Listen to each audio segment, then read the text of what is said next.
Why does everyone who encounters it feel an unsettling fear? What happens when curiosity meets an object of dark power? Welcome to Classic Storytime Hub. Today, we dive into Lady Eleanor's Mantle by Nathaniel Hawthorne, a reimagined classic story in English.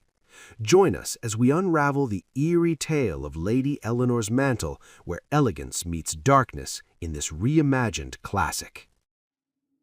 My dear friend, the landlord of the Province House, had invited Mr. Tiffany and me to an oyster supper one quiet evening. A simple gesture, he claimed, far too small for the recognition we had earned. After all, it was our stories, our shared curiosity and attention that had drawn the wandering public through the shadowed entrance of his old mansion, where so many had never ventured before. Countless cigars had been lit in its rooms, glasses of wine, and for some something stronger, raised to lips that marveled at the place's faded grandeur. Curious diners had filled its tables, drawn not by its history alone, but by the tales that Mr. Tiffany and I had spun, giving life again to a house long hidden behind the mundane facade of Washington Street's shops and stalls. Mr. Waite, with his polite humility, insisted we had practically resurrected his forgotten mansion, bringing it nearly as vividly into the public eye as if we had torn down the ordinary buildings that obscured its aristocratic face. Yet there was a hint of caution in his voice, a playful warning not to boast too loudly of the crowd we had drawn, lest the favorable terms of his lease become a matter of negotiation. Welcomed, as he said, like benefactors, neither of us hesitated. We did full justice to the feast before us, though the supper may have lacked the splendor of centuries past, when governors and their powdered guests filled these halls with pomp and ceremony, though Mr. Waite himself presided with less pomp than a royal successor might have commanded, and our small company was modest compared to those grand, bewigged dignitaries now resting in their tombs on Copp's Hill or around King's Chapel. Still, I can boldly declare, never had a more comfortable, quietly triumphant gathering assembled within the Province House, from the days of Queen Anne to the Revolution. The evening grew even more captivating with the arrival of a venerable gentleman, a living relic whose memory stretched back to the days of Gage and Howe. He could even recall, though with a wink of doubt, one or two anecdotes about Hutchinson himself. He belonged to a nearly vanished breed, fiercely loyal to royalty and the colonial ways tied to it, a loyalty untouched by the democratic fervor that swept the land long after. No young queen in Britain could claim a subject more devoted, nor one who might kneel before her throne with such genuine reverence than this old loyalist, whose hair had turned silver under the gentle rule of the Republic, a regime he still, on softer days, called a usurpation. Yet, for all his stubborn convictions, he was neither harsh nor unapproachable. Life had forced him into strange and uncertain paths, leaving him with few friends and frequent solitude. I suspect he would have shared a cup of kindness as readily with Oliver Cromwell or John Hancock as with any modern Democrat crossing his path. Perhaps in another chapter of these tales I may offer a closer glimpse into his portrait, one that history has nearly forgotten. As the night unfolded, our host uncorked a bottle of Madeira so exquisitely fragrant and flavorful it seemed unearthed from some secret cellar, hidden away by a long-dead butler who had once guarded the governor's finest vintages and taken his secret to the grave. A toast, then, to that jovial ghost, and a drink in his memory. Mr. Tiffany, with a sparkle in his eye, savored the third glass before delighting us with one of the oddest legends he had excavated from his vast store of curious tales. With a few embellishments borrowed from my own imagination, it went something like this. Not long after Colonel Shute took the reins of Massachusetts Bay, nearly a century and a quarter ago, a young woman of wealth and distinction arrived from England, seeking the protection of her distant relative. This guardian, the governor himself, was the nearest surviving branch of her fading family, leaving Lady Eleanore Rochcliffe with no more suitable refuge than the grand but isolated province house of a far-off colony. Her arrival was also welcomed by Governor Shute's wife, who had been like a mother during Lady Eleanor's childhood. She hoped that, far from the intrigues and corruption of an English court, this radiant young woman might encounter fewer dangers in the raw and unpolished society of New England. Yet, if either the governor or his lady had considered their own ease, they might have hesitated, for Lady Eleanore was not merely high-born, she carried a formidable pride, a sharp, unbending consciousness of her heritage and her beauty, a spirit so imperious that she seemed almost impossible to govern. Family stories suggested that her pride bordered on obsession, and Providence, some whispered, had designed a reckoning as severe as the temperament it punished. That hint of the uncanny, woven into so many half-forgotten tales, lent an extra edge of wildness to the strange saga of Lady Eleanore Rochcliffe. Her journey began aboard a ship that landed at Newport, from which she was conveyed to Boston in the governor's coach. 4 black horses drew the stately carriage, catching the eye of every passer-by along Cornhill, while half a dozen mounted gentlemen flanked her, swords clinking at their sides, pistols gleaming in their holsters. The scene was a pageantry of power and wealth, a moving spectacle of a young aristocrat stepping into the untamed world of a colonial city. Through the tall glass windows of the carriage, onlookers caught sight of Lady Eleanore, a vision both regal and youthful, a strange harmony of queenly poise and teenage grace. Whispers had long circulated among the women of the province that her captivating allure owed much to a particular article of clothing, an embroidered mantle, crafted by a master hand in London, rumored to hold almost magical powers of charm and beauty. Yet today she needed no such enchantments. Draped in a simple riding habit of deep velvet, the elegance of her figure alone commanded the eyes of everyone around. As the carriage rolled to a stop before the twisted iron balustrade guarding the province house, a peculiar note of misfortune marked her arrival.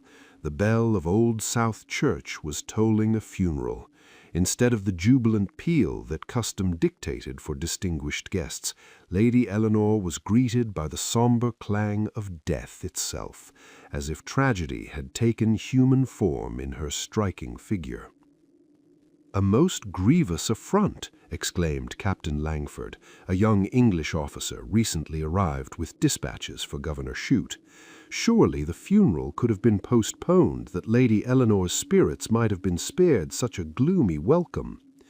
Dr. Clark, a physician and an outspoken advocate for the popular party, chuckled at the remark. "With all due respect, sir, the living may bow to the dead. Even a queen must yield to King Death, who claims his privileges without debate." Their conversation unfolded as the two waited for a passage through the crowd, which had pressed close on either side of the gateway, leaving a narrow avenue to the province house doors, an avenue through which Lady Eleanore would make her first unforgettable step into the colony. A servant in dark livery sprang from behind the carriage and flung the door open. At the instant, Governor Shute descended the steps of the province house, moving with dignified haste to assist Lady Eleanore as she stepped down. But before he could reach her, something unexpected shattered the order of the moment. From the crowded onlookers burst a pale young man, his black hair wild and uncombed, his face strained with fierce devotion. He threw himself to the ground beside the carriage, pressing his body flat against the stones, offering himself, wordlessly, humbly, as a footstool for Lady Eleanore Rochcliffe. She hesitated for a heartbeat, Yet her expression revealed not discomfort at such humiliating worship, but a cool calculation, as if weighing whether the young man was worthy to bear even the lightest touch of her foot.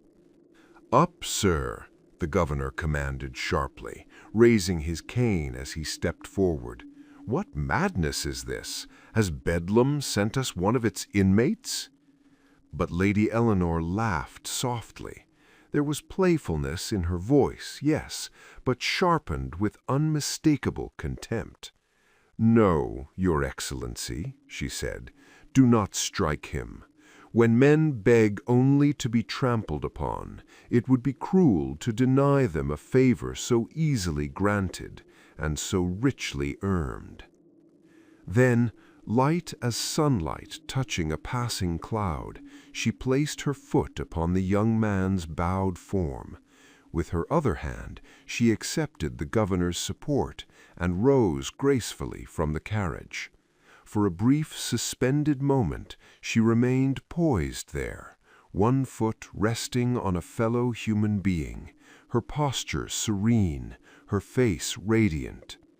Never had arrogance found a clearer symbol.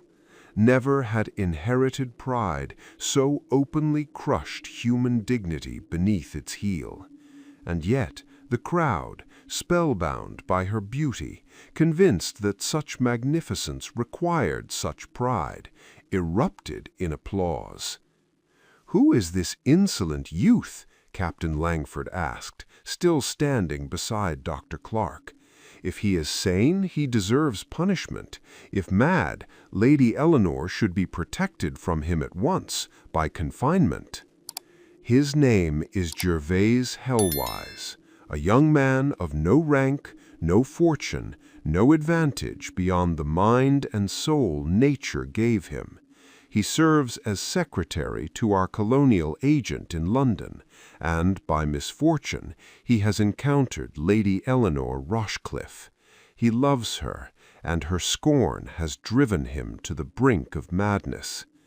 The English officer's lip curled in disdain. Mad, indeed, for daring to aspire beyond his station. Dr. Clark's eyes darkened.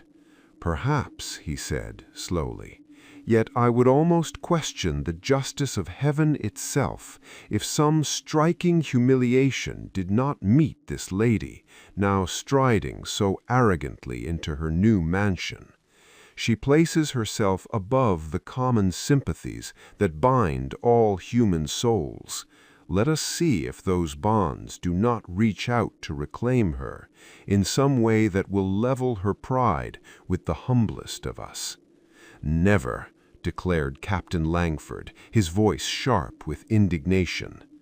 Not many days later, the governor hosted a grand ball in honor of Lady Eleanore Rochcliffe. Invitations had been dispatched far and wide, delivered by horseback messengers, bearing wax seals with all the ceremony of official correspondence. In response, the colony's wealthiest and most influential families flocked to the province house.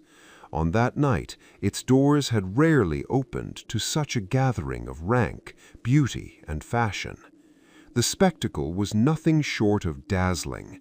Ladies gleamed in rich silks and satins, their skirts spread wide over elaborate hoops. Gentlemen glimmered with gold embroidery laid lavishly upon coats of purple, scarlet, and sky-blue velvet. These waistcoats, nearly knee-length, were adorned with golden patterns that often represented an entire year's income, a glittering testament to ambition and status.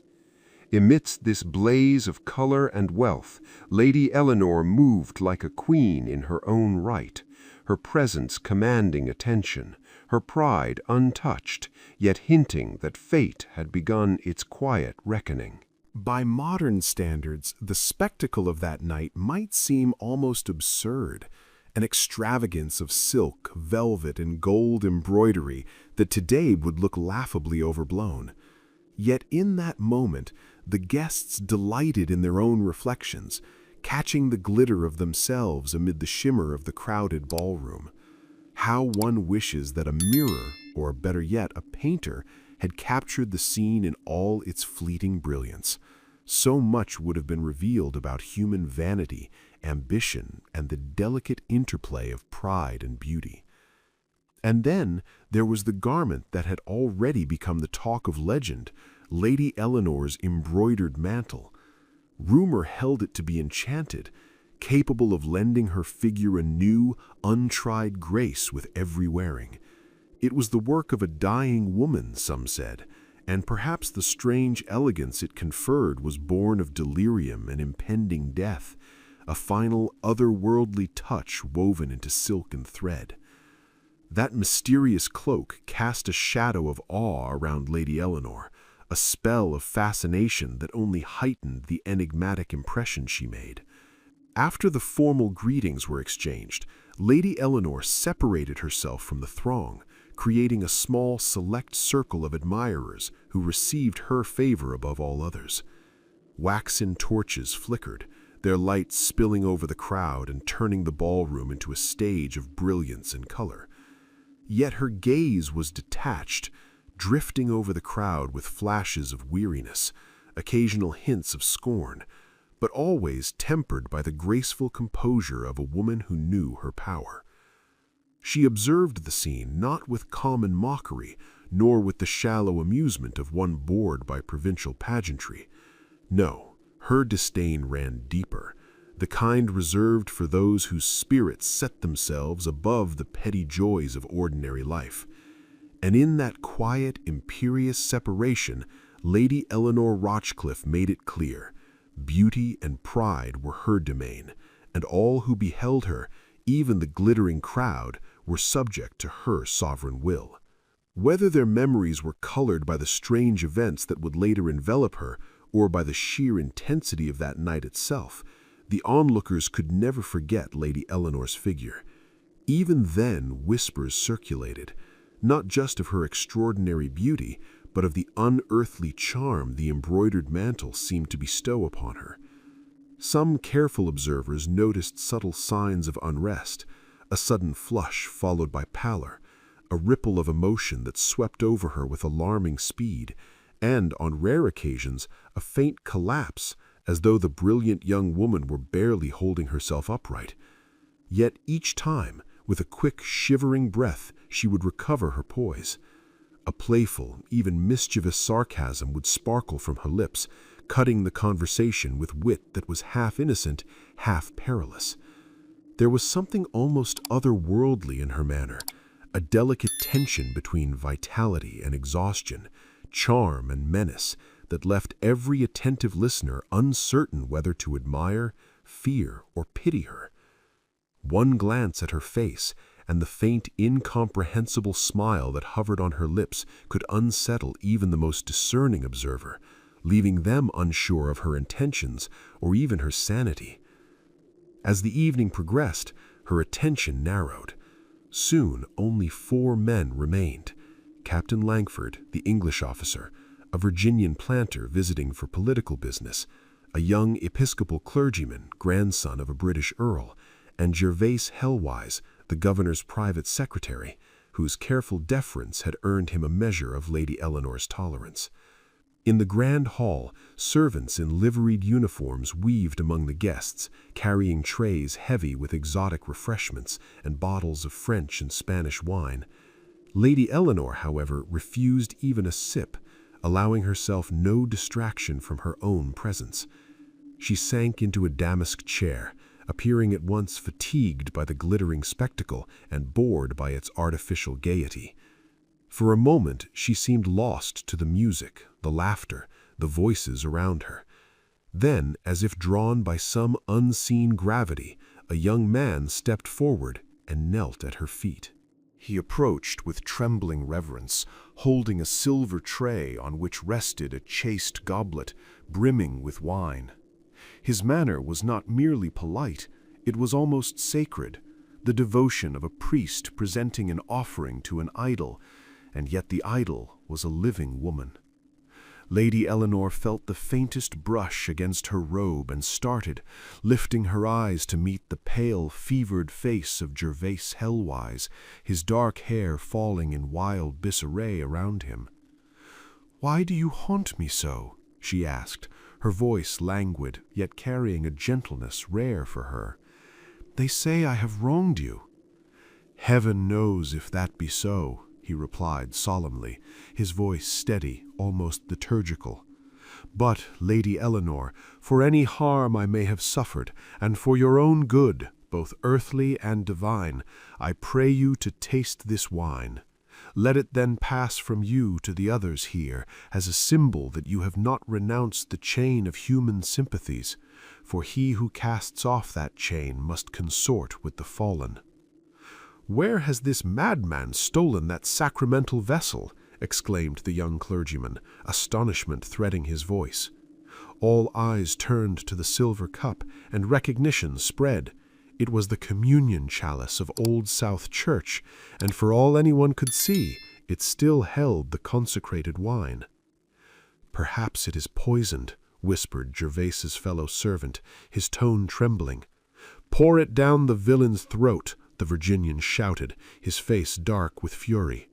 "Turn him out of the house," Captain Langford roared, seizing Gervase by the shoulder with such force that the cup tipped, spilling its sacred contents across Lady Eleanor's embroidered mantle. In an instant, gasps of horror ran through the room. The guests froze, eyes wide, hearts pounding. Whether knave, fool, or madman, none could deny the audacity of the act. The delicate silk, the rumored enchanted mantle, now bore the mark of sacrilege or of fate itself.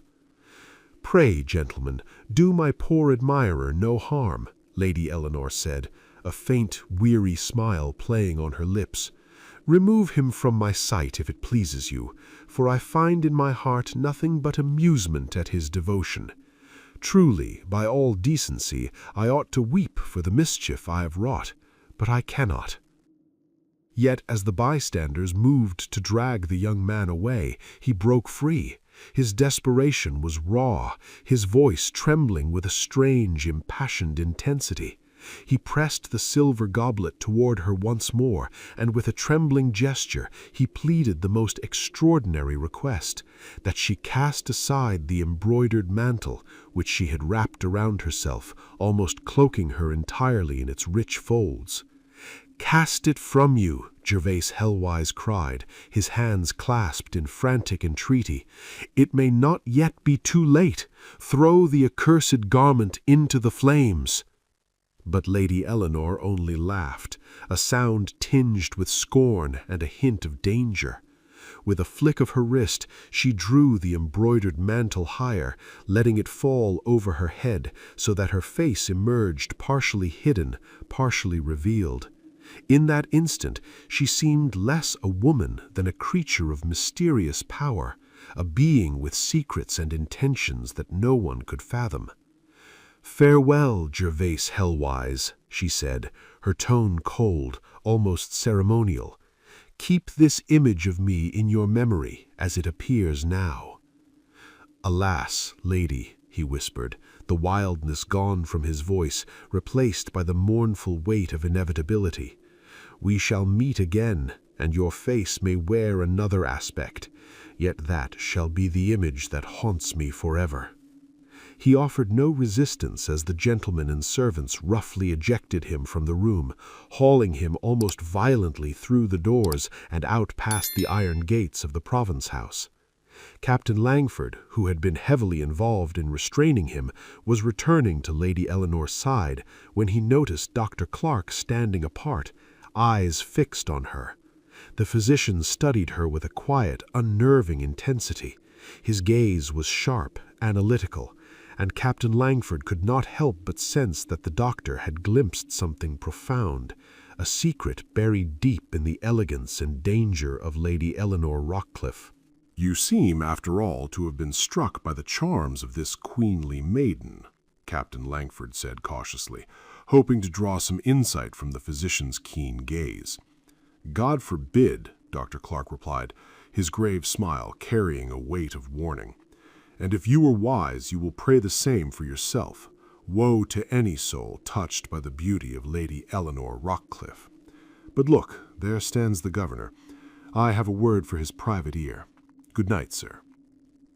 He moved swiftly to Governor Shute, lowering his voice so that none of the bystanders could hear a syllable. Yet the sudden shadow crossing the governor's once cheerful face spoke volumes. The message he received was anything but reassuring. Within moments, the guests were informed that an unforeseen circumstance necessitated an abrupt end to the evening's festivities. For days afterward, the grand hall of the Province House dominated conversation across the colonial metropolis. Its splendor, the intrigue, and the scandal might have held the public imagination longer still, if not for a far more pressing and dreadful matter, the sudden outbreak of a virulent epidemic. This was no ordinary illness. Even in an age when disease could strike with ruthless impartiality on both sides of the Atlantic, this outbreak was distinguished by an almost unnatural ferocity. Its marks were seared into the history of the colony, leaving confusion, despair, and fear in its wake. At first, in a manner almost unheard of, it seemed to target the upper echelons of society. It selected its victims with uncanny precision, the proud, the well-born, the wealthy.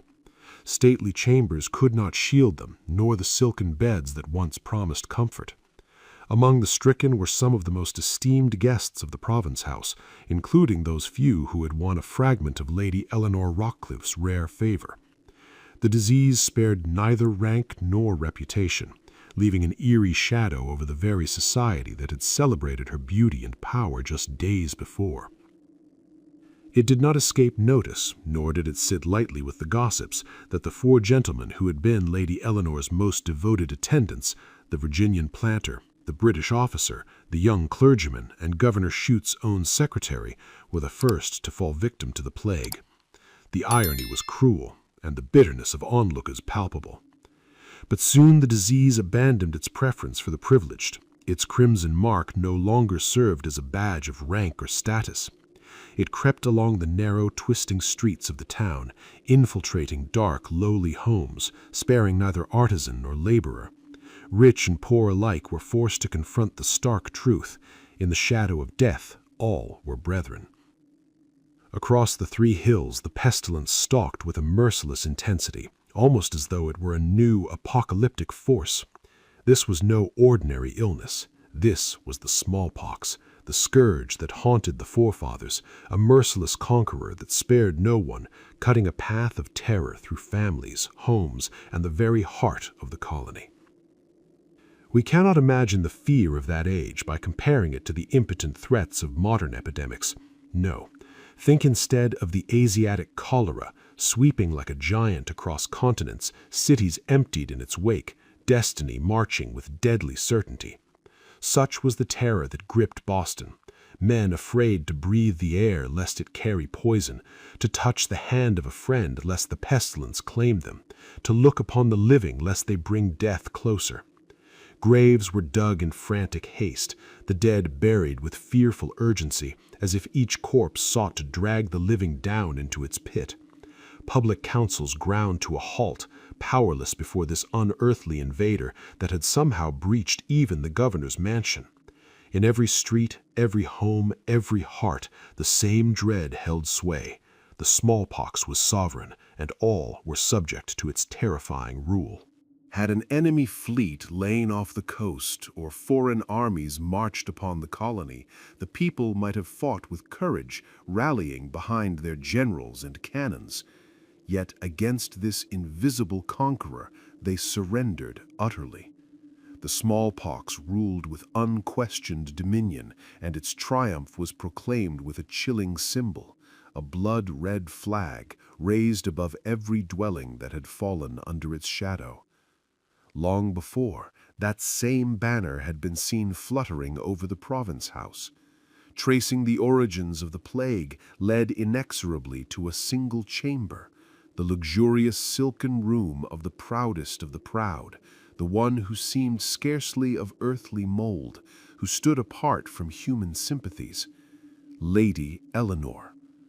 There could be no doubt The contagion had hidden itself in that extraordinary mantle, whose golden threads wove not only elegance and enchantment, but fate and misfortune. Born of the delirium of a dying woman, its splendor was the last act of a hand stiffening with death, threading calamity into every stitch. Whispers of the mantle's dark power had once been secret. Now fear and anger carried the tale through every street. The people raged against Lady Eleanore, claiming that her pride and scorn had conjured a fiend, and that together the two had wrought this monstrous scourge. In the chaos of grief, terror often twisted into grim mockery. Each time a red flag appeared over another home, the crowds would jeer and clap, crying through the streets, "Behold a new triumph for Lady Eleanore!" And then, on one grim day amid this reign of terror, a lone, wild figure approached the gates of the province house. Arms folded, eyes fixed upon the scarlet banner that flapped fitfully in the wind, he stood as though challenging its silent, deadly dominion, pondering the terrible power that it represented, and the fate intertwined with the haughty Lady Eleanore herself. At last, with a wild determination, he scaled one of the iron pillars, using the twisted balustrade as a ladder, and tore down the scarlet flag. Clutching it aloft, he stormed into the mansion, the banner flapping above his head like a defiant warning to the world. At the foot of the grand staircase, he came face to face with Governor Shute, cloak wrapped tight, boots spurred, clearly ready to depart on urgent business. "Wretched lunatic, what do you seek here?" the governor barked, brandishing his cane to keep distance. "There is nothing in this house but death. Step back, or you will meet him." "Death will not touch me, the banner-bearer of the pestilence," Gervais shouted, shaking the crimson flag with feverish intensity. "Death and the pestilence wearing the face of Lady Eleanore will sweep through the streets tonight, and I must lead them with this banner." The governor muttered in his breath, pulling his cloak across his mouth. Why waste words on a fool? What matters his life when none of us know if our next breath will be our last? Onward, then, to your own ruin. He stepped aside, allowing Gervais to ascend the staircase. But at the first landing, a firm hand seized his shoulder, halting him in his tracks. Instinctively, Gervais struggled, wild with the madness of purpose, ready to rend anyone who dared stop him. But the calm, piercing gaze that met his froze the frenzy in its tracks. Dr. Clark stood before him, the physician whose solemn duties had brought him to the province house, now confronting the chaos in this hall of death. "Young man," Dr. Clark demanded, his voice both firm and measured, "what is your purpose?"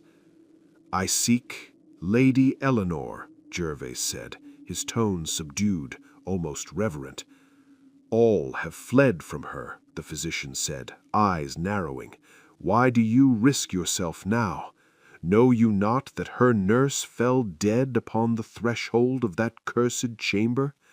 Never before has such a curse descended upon our shores as this lovely Lady Eleanore. Her breath has poisoned the air, and from the folds of her accursed mantle she has unleashed pestilence and death across the land." "Let me see her," Gervais Hellwise cried, his voice quivering with frenzy. "Let me behold her in all her dreadful beauty, cloaked in the regal garments of pestilence. She and death sit side by side upon a throne, and I must kneel before them." "Poor youth," murmured Dr. Clark, a faint caustic smile curling his lips despite the gravity of the moment. "Wilt thou worship the destroyer, dressing her image with fantasies that grow grander with every misdeed she has wrought? Man ever does this to his tyrants. Approach, then. Madness, I have observed, carries a strange safeguard.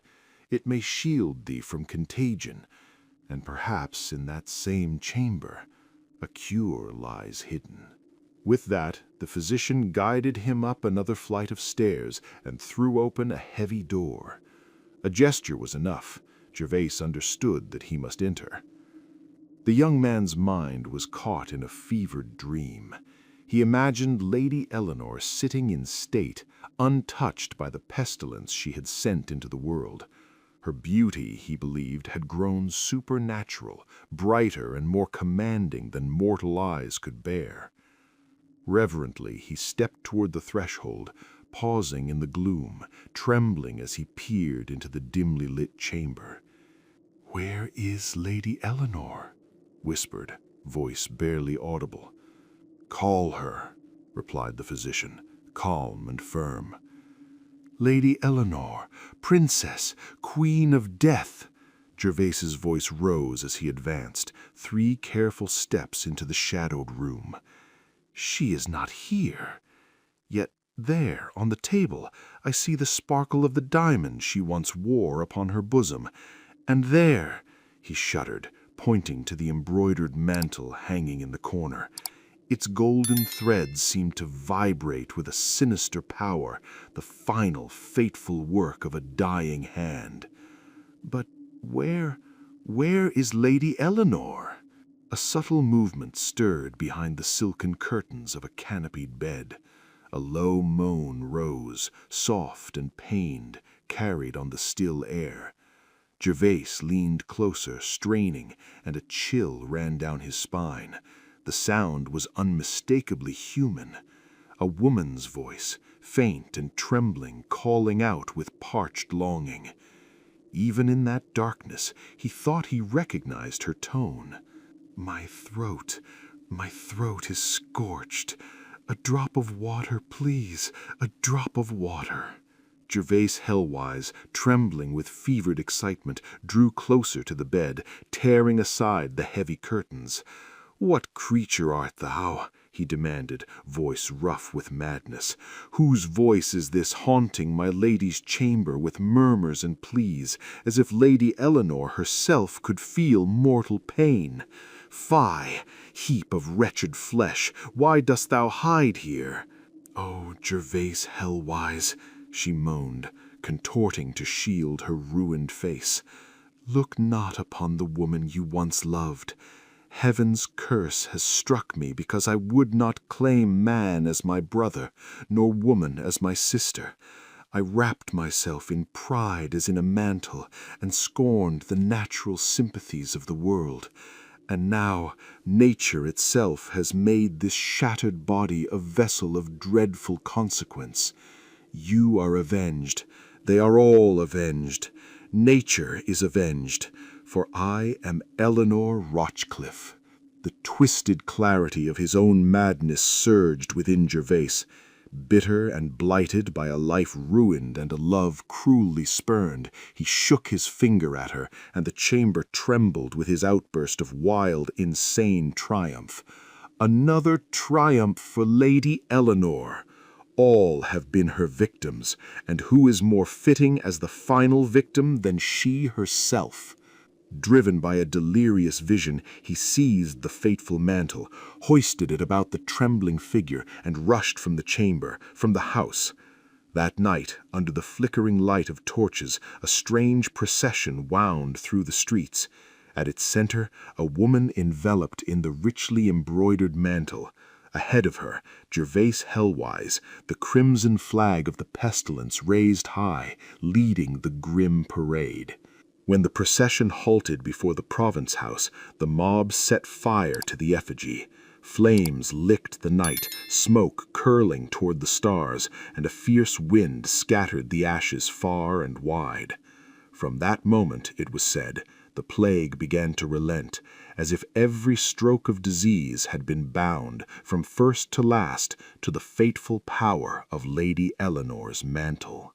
The streets quieted, the terror eased, and the legend of the mantle, its beauty, its pride, its curse, was whispered forevermore, a warning and a fascination, haunting the memory of the colony like a shadow that would not die.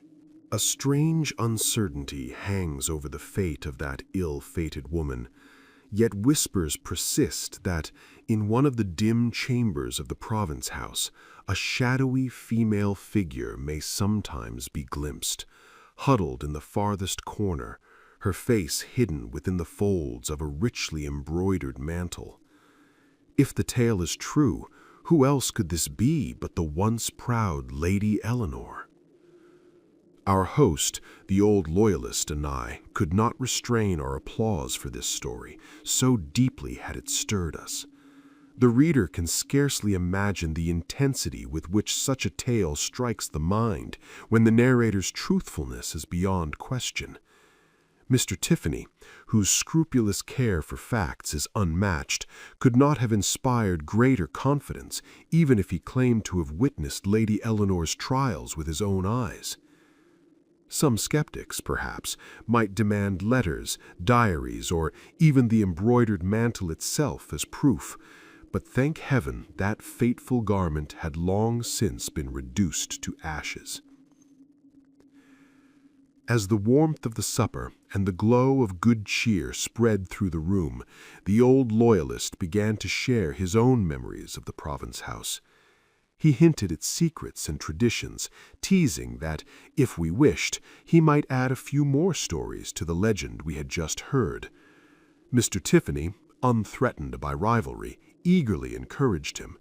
I joined in the entreaty, and our venerable guest, pleased by such attentive listeners, awaited only the return of Mr. Thomas Waite, who had stepped out to make arrangements for some newly arrived guests.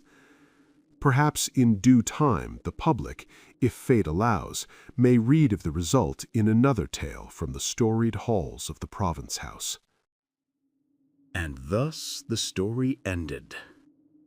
If you liked this journey into the worlds of classic literature, do not forget to support us by subscribing so we can tell you more.